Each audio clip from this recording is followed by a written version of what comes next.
त्याच्या 79व्या वर्षी सुद्धा देशभक्त देशप्रेमी माजी सैनिक वयाच्या 79व्या वर्षी आपली जुनी आठवण ताजी ठेवत सैनिक प्रेमी रिटायर सुभेदार मेजर इलाई गुंडू सो राहणार दत्तवाड तालुका शिरोळ प्रत्येक वर्षी 26 जानेवारी या रोजी आपली सैनिक संस्थामध्ये सैनिक पेहराव करून स्वातंत्र्य दिवस साजरा करतात। यावेळी अनेक माजी सैनिक उपस्थित असतात।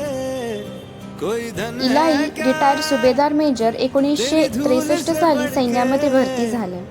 1965 आणि 1971 साली भारत पाकिस्तान या युद्धामध्ये ते सामील होते। युद्ध रणगाडा हे त्यांनी सुद्धा चालवली आहे।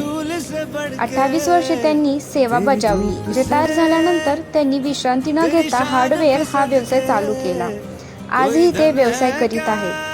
गावातील लोक त्यांना सुभेदार मेजर नदाफ हार्डवेअर असे या नावाने ओळखतात। आताच्या पिढीला हे एक आदर घ्यायला पाहिजे। इलाई सुभेदार मेजर यांना कोटी कोटी सलाम। जय हिंद, जय महाराष्ट्र।